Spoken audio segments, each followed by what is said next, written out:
आज हामी तपाईलाई पोखराको बिरौटाबाट 2 किलोमिटर तल दक्षिणमा बर्खायाममा बन्ने अस्थायी झरना, नजिकै पर्ने पोखराकै लामो झोलुङ्गे पुल र पारीपट्टि रहेको दम्सादी गाउँले झेल्नु परेको पहिरोको पीरको कथा सुनाउँदैछौँ। बिरौटाको दक्षिणपट्टि रहेको यो हरियो धानबारीले यस क्षेत्रको दृश्यलाई निकै सुन्दर बनाएको छ।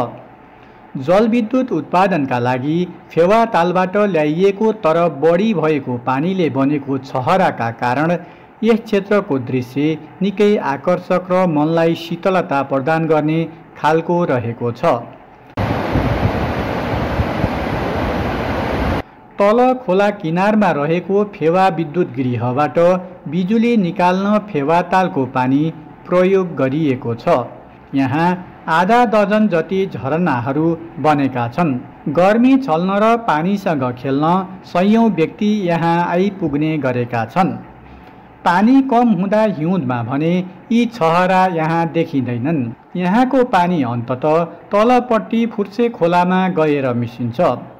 बर्खायाममा फुर्से खोला पनि निकै ठुलो र आकर्षक देखिन्छ।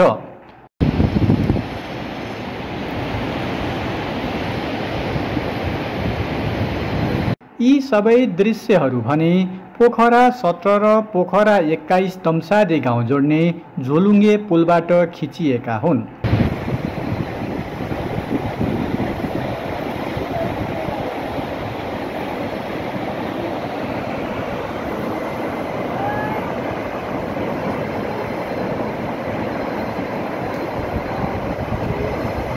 तर पहिरोका कारण यो पुल भने अहिले निकै जोखिममा परेको छ। दम्सादी गाउँपट्टि भिरमा पहिरो जाँदा यहाँको बस्ती र यो पुल नै जोखिममा परेका हुन्। दम्सादी गाउँका कुल 60 घरमध्ये 20 घर र केही रेस्टुरा जोखिममा परेका हुन्। यस क्षेत्रका विद्यार्थी पनि यही पुलबाट ओहोर दोहोर गरेका देखिन्छन्।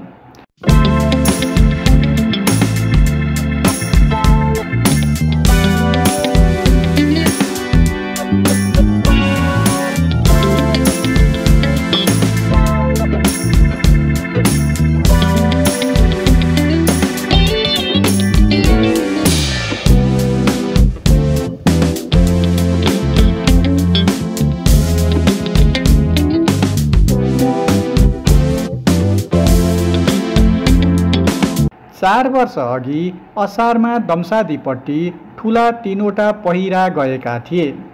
गाउँमाथि रहेका 3 ठुला भवाङबाट बर्खाको पानी छिरेर गाउँ तल भिरबाट निक्लने गरेको छ। दम्सादीमा बस्ती बसेको 6 दशकपछि अहिले यहाँका बासिन्दा उठीबास लाग्ने हो कि भन्ने चिन्तामा परेका छन्।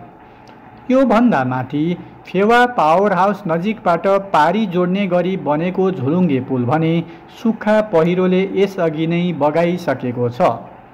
पोखराको बिरौटा स्थित राम मन्दिरबाट झन्डै 2 किलोमिटर दक्षिण यात्रा गरेपछि यो झोलुङ्गे पुलमा पुग्न सकिन्छ।